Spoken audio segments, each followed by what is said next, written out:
یزید beneficiary ہے system کا.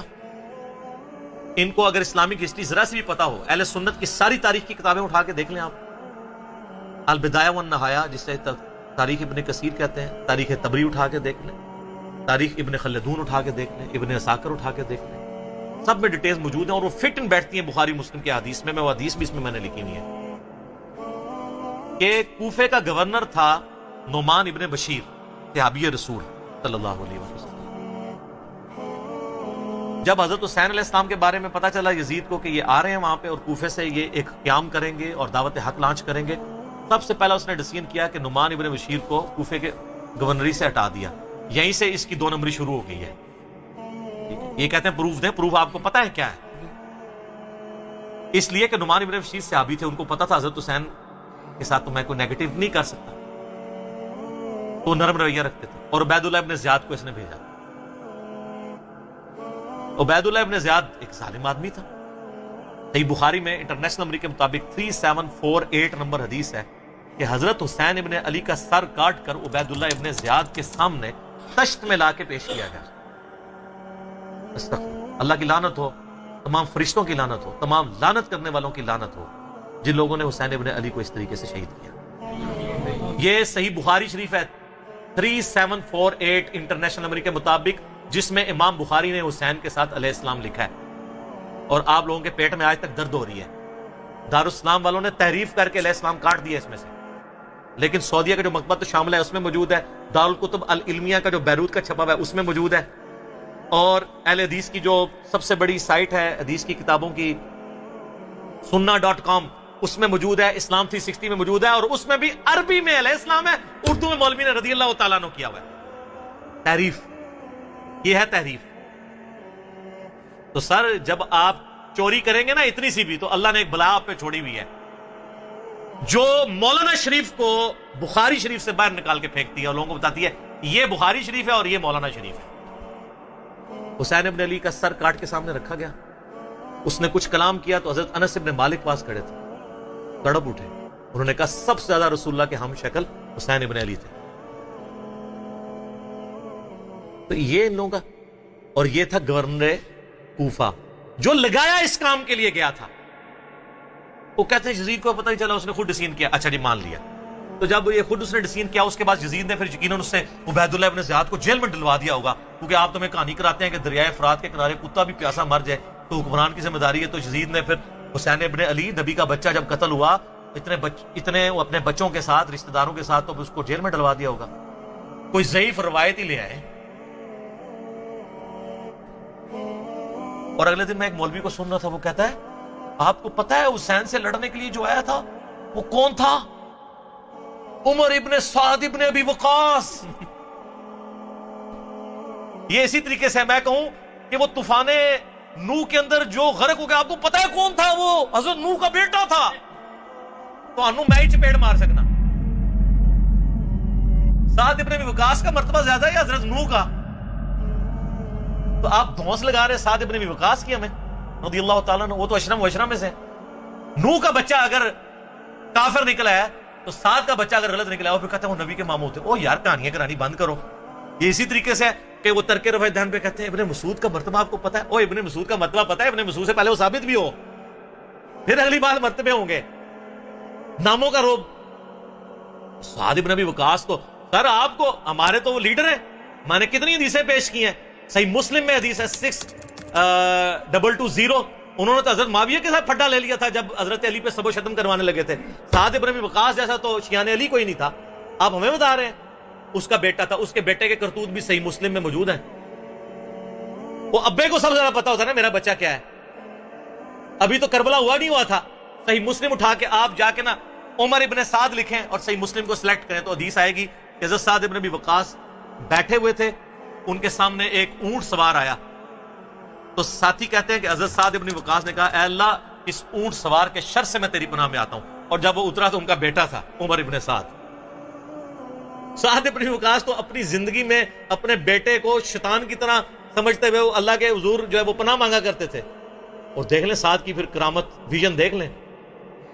اور وہ آگے کہتے ہیں ابا جی سارے لوگ خلافت میں، آپ بھی کوئی حصہ لے لیں، کوئی گورنر شورنر بن جائے. شروع تو ہی لالچی سی، اور اسی کو رہ کی لالچ دی تھی. میں بتا رہا ہوں تاریخ اسلام میں جو جو باتیں ہیں نا آل امیہ کی بدماشیوں کو ہائی لائٹ کرتی ہیں، فٹ ان بیٹھتی ہیں بخاری مسلم. یہ لشکر لے کے آیا تھا حضرت حسین ابن علی کے خلاف لالچ میں، اس کا اشر کیا ہوا بعد میں؟ تو یہ پورا پلان ہوا تھا. اور اگر کہتے ہیں نہیں یہ حادثاتی طور پہ ہو گیا تو بعد میں پھر سزا دینی چاہیے تھی، کوئی سزا نہیں دی ہے. الٹا اس کے اوپر آپ کو پتا ہے مدینے والوں نے بیعت توڑ دی تھی یزید کی، حالانکہ وہ پہلے بھی تلوار کے زور پہ لی تھی حضرت معاویہ نے رضی اللہ تعالیٰ عنہ. ہم تو رضی اللہ عنہ ہی کہیں گے، ہماری مجبوری ہے. قانون نبی دا منہ ماردا ہے، قانون نبی دا منہ نہیں ماردا. تو آج تک یزید کی وکالت کر رہے ہو، لیکن ہم صرف نبی علیہ السلام کو دیکھنے کی وجہ سے احترام کرتے ہوئے رضی اللہ عنہ کہہ دیتے ہیں. یہ فرق ہے علی کے شیعہ میں اور معاویہ کے شیعہ میں. علی کے شیعہ پھر ایسے ہوتے ہیں، شیعہ پولیٹیکل ٹرم. تو اہل مدینہ نے بیعت توڑ دی. جو یہ پیش کرتے ہیں بخاری مسلم سے کہ عبداللہ بن عمر لوگوں کو سمجھاتے تھے یزید کی بیعت نہ توڑو، تو وہ جو جن لوگوں کو سمجھا رہے تھے انہوں نے انجینئر صاحب کی ویڈیوز دیکھ کے بیعت توڑی تھی. وہ کون تھے؟ وہ بریلوی تھے، جو بندی تھے، اہل حدیث تھے، شیعہ تھے. کون تھے؟ صحابہ اور تابعین تھے جو بیعت توڑ رہے تھے. تو اس سے یہ بھی تو ثابت ہوتا ہے جس طرح آپ کہتے ہیں جی وہ پگڑی پہ مسا ہو جاتا ہے تو پھر جرابوں پہ بھی ہو جائے گا، کیونکہ پگڑی بھی کپڑے کی ہوتی ہے، جرابیں بھی کپڑے کی. تو اس سے پگڑی بھی تو ثابت ہوتی ہے. آپ تو ننگے سے نماز پڑھتے ہیں، آپ تو لال رومال رکھتے ہیں، تو پگڑی بھی تو ثابت ہوتی ہے. تو جو بیعت توڑ رہے تھے وہ کون تھے؟ صحابہ اور تابعین تھے. حضرت ابن عمر ان کو روکتے تھے، اس لیے روکتے تھے کہ ان کو پتا تھا کہ جب یہ بیعت توڑیں گے تو ان کے ساتھ وہی کچھ ہوگا. اور اسی وجہ سے حضرت حسین کو بھی ابن عمر سمجھایا کرتے تھے. میرا یوٹیوب پہ کلپ بھی ہے یہ، جو ایک انہوں نے ایک اور چھوڑی بھی ہے نا بات کہ جی وہ حضرت حسین نے 3 شرائط رکھ دی تھی، اتنی بڑی کہانی کرائی ہے. اس کے اوپر میرا کلپ موجود ہے، میں تو اس پہ گھنٹوں زبانی بول سکتا ہوں. تو پھر جب وہ بیعت توڑی ہے تو اس نے مدینے کے اوپر چڑھائی کروا کے واقعہ ہررا ہوا. بخاری مسلم میں درجنوں حدیث ہے کس طرح قتل و غارت ہوا، عورتوں کی عصمت دری ہوئی. اور پھر ساتھ ہی اس کے بعد خانہ کعبے کے اوپر چڑھائی کی، کیونکہ عبداللہ ابن زبیر بھی نہیں بیعت کر رہے تھے یزید کی. خانہ کعبہ کا غلاف اور ایک دیوار ڈیمیج ہو گئی. پھر یزید مر گیا تو پھر حضرت ابن زبیر نے کہا تمہارا شیطان مر چکا ہے، واپس جاؤ. پھر وہ واپس گئے. پھر 9 سال تک ابن زبیر نے خلافت قائم کی مکے کے اندر اور مدینے کے اندر. حضرت حسین ابن علی کے بعد ان کو خلافت کا ایک موقع ملا. تو اس طریقے سے یہ چیزیں بالکل کلیئر ہیں. لیکن وہ بات میں مولانا اسحاق صاحب والی کروں گا کہ بات اس لیے سمجھ نہیں آتی کہ آپ یزید سے شروع کرتے ہیں.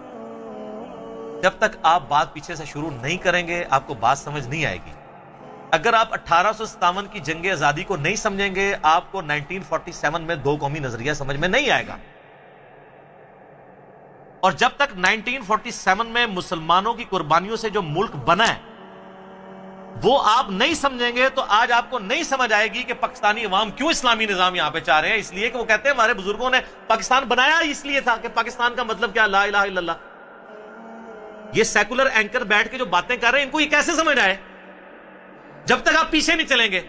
اگر آپ مشرف کے دور سے شروع کریں گے تو آپ کو نہیں سمجھ آئے گا کہ ملک سیکولر ہے یا اسلامی ہونا چاہیے. پیچھے چلنا پڑے گا. یزید کے دور سے آپ کو یہ کہانی سمجھ نہیں آئے گی جب تک آپ پیچھے نہیں چلیں گے. اور پیچھے جانے کے لیے آپ کو یہ پڑھنا پڑے گا کہ یزید کوئی آسمان سے نازل ہو کر آ کر تو تخت پہ نہیں بیٹھ گیا. یہ بہت بڑا دھوکہ دیا جا رہا ہے ٹی وی کے اوپر بھی کہ پتہ نہیں یزید کوئی اوپر سے نازل ہو کے تو آ کے بیٹھ گیا تھا کسی تخت پہ. اور اس کی وجہ کیا ہے؟ اگر اس کو ایکسپلور کریں گے تو پھر اور لوگوں کے نام بھی آئیں گے اور پھر اپنا فرقے کا نقصان ہوگا. تو یزید کوئی تخت پہ اللہ تعالیٰ نے نہیں اس کو اوپر سے پکڑ کے بٹھا دیا. ایک پورا سسٹم تھا جو نبی صلی اللہ علیہ وسلم کی وفات کے تقریباً 20 سے 30 سال کے دوران ایک گریجولی ڈیویشن آنا شروع ہوئی جس کا اینڈ رزلٹ یہ بنا کہ 60 ہجری میں یزید تخت پر آیا. وہ تو نمائندہ بن کے آیا اس بگڑے ہوئے سسٹم کا. اب مجھے بتائیں دجال ڈائریکٹ آئے گا؟ ایک پورا دجالی سسٹم ہوگا جو دجال کو ویلکم کہے گا کہ آئیے جی آپ ہی ہمارے لیڈر ہیں، ورنہ اکیلا دجال آگے کیا کرے گا. اسی طریقے سے یزید جب حکمران بنا تو ایک پورا سسٹم ہے پیچھے، پوری ایک سمجھے کہ 30 سال کی 25 سے 30 سال کی ایک ڈیویشن ہے جب جا کے 60 ہجری کے اندر اس بدماش نے حکومت سنبھال لی. تو میرے ناقص علم کے مطابق واقعہ کربلا کے اسباب کے کانٹیکسٹ میں اس امت تک جس بندے نے ٹروتھ ریویلڈ کیا ہے، سچائی کھول کر اریاں کر کے ننگی کر کے بتائی ہے، ایک عام فہم بندے تک، امت پوری پہ احسان ہے اس بندے کا۔ 1400 سال میں اس طرح کی محنت کی یونیک مثال کسی اور کی نہیں ملتی، اور وہ ہے مولانا مودودی رحمت اللہ علیہ، المتوفا 1979 عیسوی۔ اللہ تعالیٰ بحیثیت انسان ان سے جو غلطیاں ہوئی وہ معاف کرے، لیکن الحمدللہ اس حوالے سے جو ان کی خدمت ہے، وہ ایک منصف مزاج بندہ جب ان کی اس خدمت کو پڑھتا ہے تو ان کی تعریف کیے بغیر نہیں رہ سکتا، اور وہ ان کی کتاب ہے خلافت اور ملوکیت۔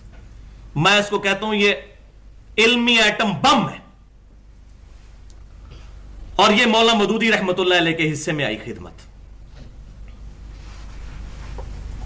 جو ڈاکٹر اقبال نے سب سے پہلے صدیوں کی گراوٹ کے بعد امت کو یہ سبق دیا کہ ملا کو جو ہے ہند میں سجدے کی اجازت، ناداں یہ سمجھتا ہے کہ دین ہے آزاد، سیکولرزم کو دین سمجھتا ہے۔ نمازیں تو ہمیں امریکہ والے بھی پڑھنے سے نہیں روکتے ہیں، تبلیغ کرنے سے بھی نہیں روکیں گے، آپ بسترے اٹھا کے لوٹے اٹھا کے جائیں وہاں نمازیں پڑھیں، لیکن جیسے ہی آپ ان کو کہیں گے نا کہ یہ باطل کا نظام غلط ہے، حسین بننے کی کوشش کریں گے، آپ کا گھاٹا اتر جائے گا۔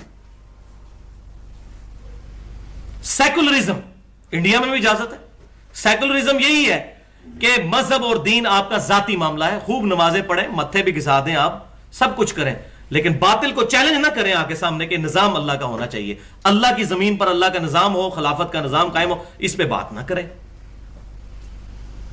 اور ڈاکٹر اقبال نے اپنی زندگی میں پوائنٹ آؤٹ کر دیا تھا، اس وقت تو مولانا مودودی کی ہارڈلی عمر 20-21 سال تھی، اس وقت ان کی جو تحریریں ان کے سامنے ہیں، انہوں نے کہا یہ بندہ امت کو لیڈ کرے گا۔ آج جو مصر میں کافی حد تک آپ کہہ سکتے ہیں اسلامک ریولوشن آئی ہے، اس کے پیچھے مولانا مودودی ہیں۔ وہ اخوان المسلمین والی جو جماعت ہے، اس کی فکر ساری کی ساری وہی جماعت اسلامی کی جو 1941 میں مولانا مودودی رحمت اللہ علیہ نے قائم کی۔ تو مولانا مودودی رحمت اللہ علیہ کی کتاب خلافت اور ملوکیت، یہ تو آپ ادھر جتنے لوگ 100 کے قریب بیٹھے ہیں نا جی، یہ کتاب تو خریدیں، اپنے پاکٹ منی میں سے پہلے یہ کتاب خریدیں، اور یہ سافٹ کاپی بھی PDF پہ موجود ہے، 350 صفحات پر مشتمل یہ کتاب ہے، اور اتنے پیارے اسلوب میں اور احترام کے دائرے کے اندر رہ کر لکھی گئی ہے کہ اس کی مثال دینا ممکن نہیں، لاجواب کتاب ہے۔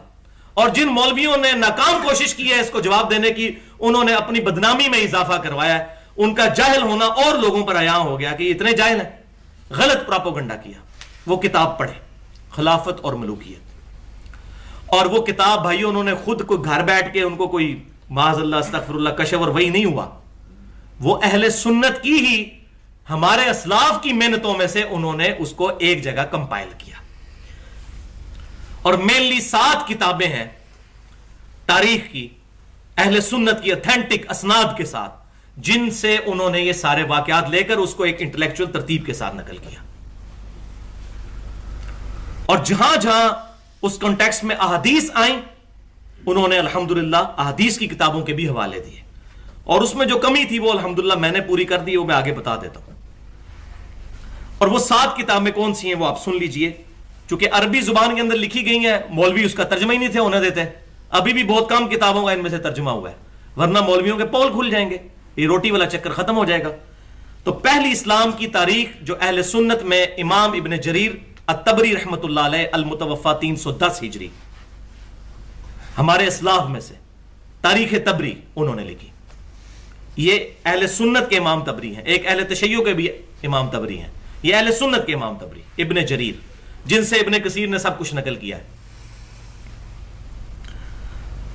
دوسری کتاب جو ہے الاستیاب، امام ابن عبد البر رحمت اللہ علیہ المتوفا 463 ہجری، کمال کتاب لکھی ہے انہوں نے، اکثر حوالے مولانا مودودی نے اس کتاب سے دیے ہیں۔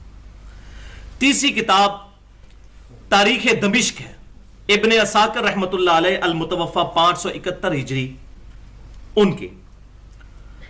چوتھی کتاب اسد الغابہ، 8000 صحابہ کرام علیم رضوان کے حالات زندگی اس میں جمع کیے گئے. شکر ہے یہ ترجمہ ہو گیا, 3 جلدیں موٹی موٹی زخیم جلدوں میں 8000 صحابہ کرام علیم رضوان کے حالات زندگی اس کتاب میں ہے. اسد الغابہ امام ابن اسیر رحمۃ اللہ علیہ المتوفا 630 ہجری, یہ ان کی کتاب ہے. 5ویں کتاب ہے تاریخ ابن کثیر البدایہ والنہایہ, بڑی مشہور کتاب, حافظ ابن کثیر رحمۃ اللہ علیہ المتوفا 774 ہجری. اور 6ٹھی کتاب تاریخ ابن خلدون امام ابن خلدون رحمۃ اللہ علیہ المتوفا 808 ہجری ان کی. اور 7ویں کتاب الاصابہ ہے حافظ ابن حجر اسقلانی رحمۃ اللہ علیہ المتوفا 852 ہجری, جو اہل سنت میں بریلوی, دیوبندی اور سلفی یعنی اہل حدیث کے ہاں متفقہ طور پر بزرگ مانے جاتے ہیں. یہ تمام لوگ ان تمام کتابوں کے الحمدللہ انہوں نے پورے ریفرنسز دیے ہیں. لیکن ظلم کی انتہا یہ ہے کہ جو لوگ رد کرتے ہیں وہ خلافت و ملوکیت کا رد کرتے ہوئے یہ بھول جاتے ہیں کہ یہ رد کن کا ہو رہا ہے. ان کو رحمت اللہ علیہ کہتے ہیں اور مولا مودودی بیچارے کو کہتے ہیں لعنت اللہ علیہ, معاذ اللہ, استغفر اللہ. تو یہ 2 نمبر پالیسی ہے. تو پنجابی میں ہی اس کی صحیح ٹرانسلیشن ہو سکتی ہے کہ چور نو نہ مارو, چور دی ماں نو مارو. پہلے چور کو بعد میں مارا جائے, پہلے اس کی ماں کو مارے جس نے چور کو جنم دیا. تو پہلے ان سارے بزرگوں کو لانتی اور یہ سب کچھ ڈکلیئر کریں گے اگر اتنے جرت مند ہیں, معاذ اللہ, استغفر اللہ, اور پھر آئے سامنے. اور پھر اس کانٹیکسٹ میں انہوں نے الحمدللہ احادیث بھی بیان کی ہے. اور اس کتاب کا جو مقدمہ ہے تقریباً 1.5 صفحے کا ہے. اس میں آپ کو انٹینشن پتا چلے گی کہ یہ کتاب کیوں لکھی جا رہی ہے. جو انہوں نے پریفیس اس کا دیباچہ لکھا ہے, اور انہوں نے کہا کہ میں آج کے ایک نوجوان مسلمان تک یہ بات پہنچانا چاہتا ہوں کہ وہ کون سے اسباب تھے کہ جن کی وجہ سے نبی صلی اللہ علیہ وسلم کی بنی بنائی محنت صرف 30 سال کے بعد اس غلط ڈگر پر چل پڑی کہ آج تک اس سے چھٹکارا ممکن نہیں, جبکہ ہزاروں صحابہ اس وقت زندہ تھے. لیکن یہ نبی صلی اللہ علیہ وسلم کی محنت جو ہے یہ 30 سال کے بعد ہی ایک غلط ٹریک کے اوپر چڑھ گئی. وہ کیا اسباب تھے؟ اب یہ کون کھولے؟ انہوں نے کھولے الحمدللہ. اور واقعی یہ کسی پڑھے لکھے مسلمان کا پہلا سوال یہی ہو سکتا ہے. اور انہوں نے یہ کتاب 1386 ہجری میں 1966-67 صدر ایوب کی جب ملوکیت تھی اس دور میں انہوں نے لکھی. جب لوگوں نے کہا کہ جی یہ دیکھیں جی, اس کو بھی یہ مولوی سارے امیر المومنین ڈکلیئر کر رہے تھے, تو انہوں نے کہا دیکھیں جی یزید کو بھی تو مانا ہوا ہے اور ان سے پہلے بھی اور بعد میں بھی اتنے بڑے بادشاہوں کو قبول کیا امت نے, تو صدر ایوب میں کون سی برائی موجود ہے. تو پھر مولا مودودی نے کتاب لکھی کہ حسین کدھر گیا, حسین بھی تو ہے نا. پھر انہوں نے مجبوراً یہ کتاب لکھ کے امت کو حق ننگا کر کے بتا دیا, اور پھر انہوں نے لحاظ کسی کا نہیں کیا, جو بات آتی تھی احترام کے دائرے کے اندر وہ لکھتے چلے گئے الحمدللہ.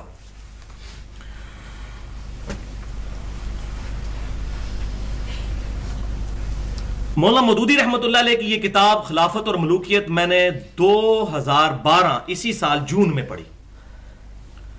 لیکن واللہ یہ جو کتاب ہے اس کو پڑھنے سے پہلے ہی میں پچھلے سال یہیں پر 14 اور 15 محرم الحرام 1433 ہجری کی درمیانی رات 10 دسمبر 2011 کو ایک لیکچر ریکارڈ کروا چکا تھا.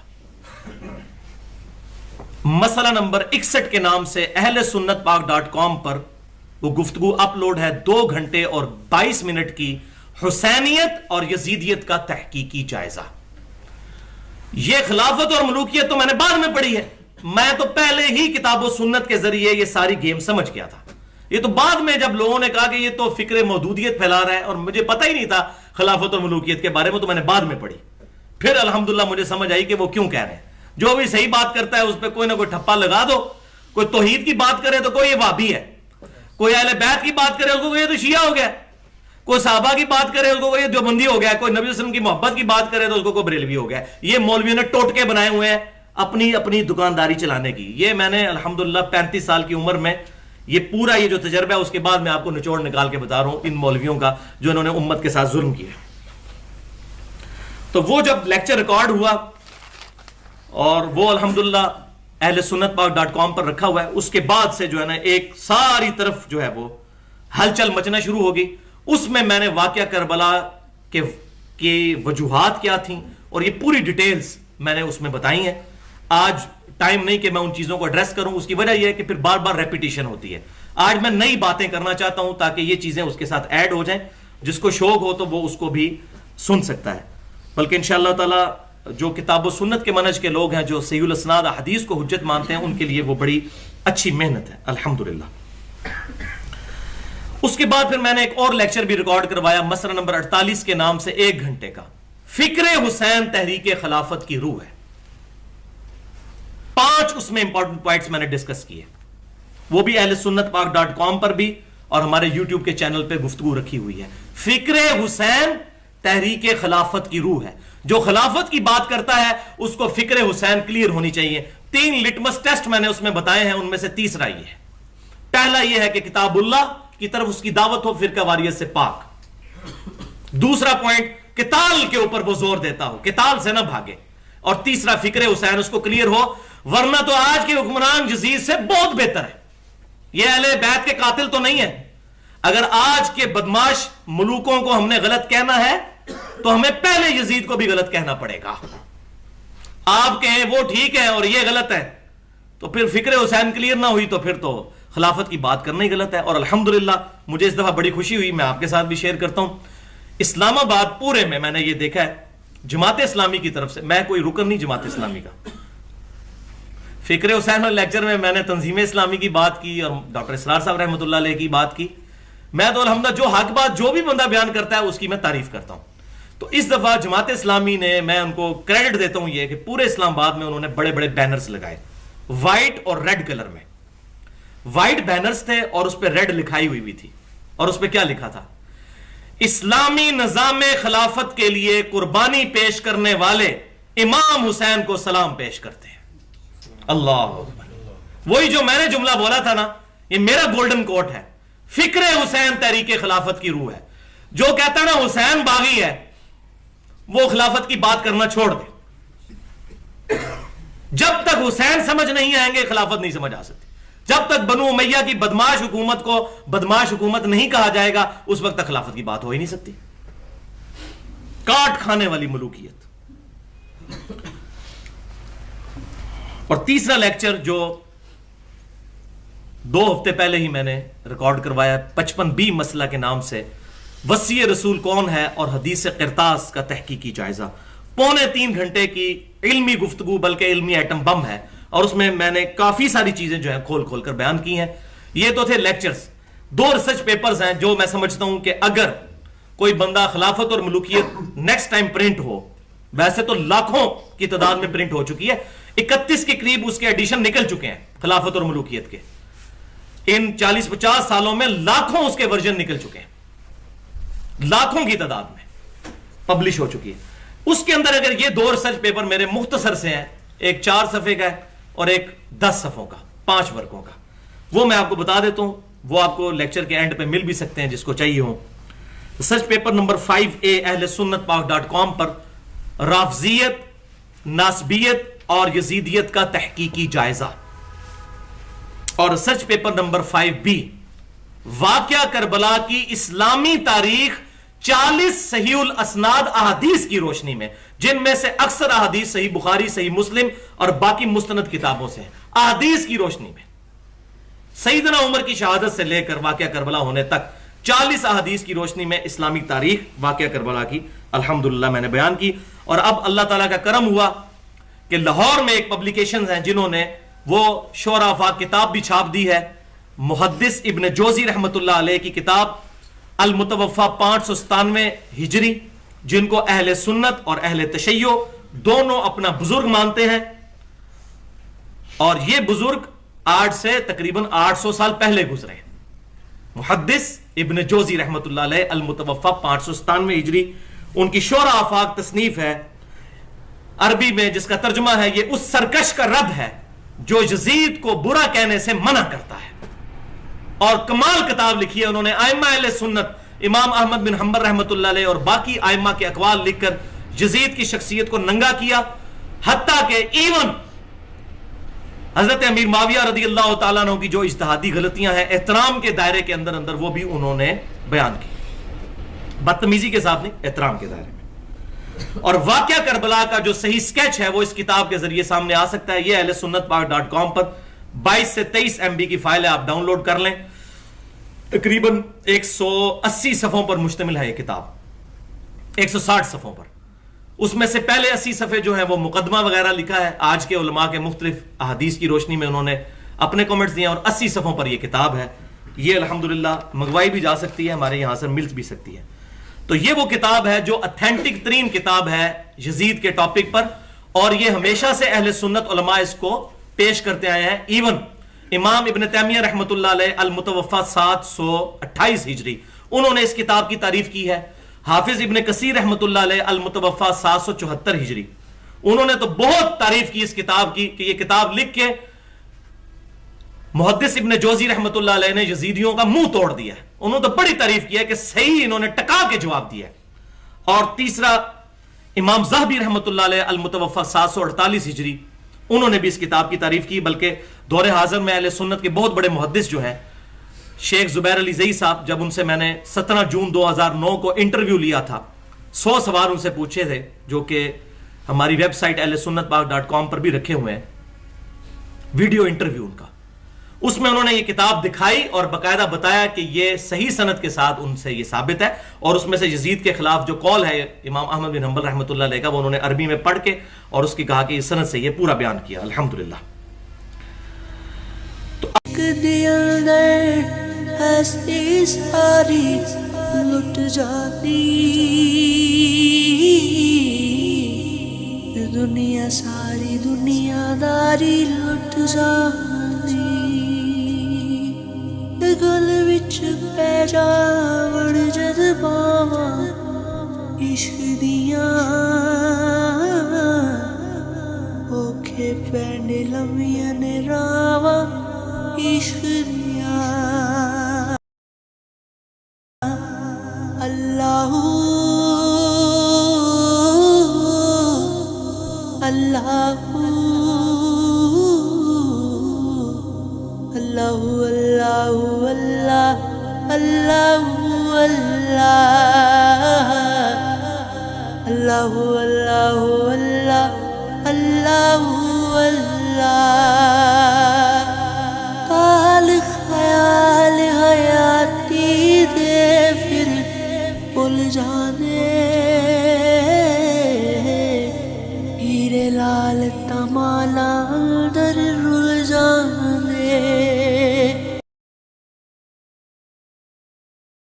کال خیال حیاتی دے پھر بھول جانے، ہیرے لال تمانا اندر رل جانے. حسن سکھاوے جد داواں عشق دیاں، اوکھے پینڈ لمیاں نے راواں عشق دیاں.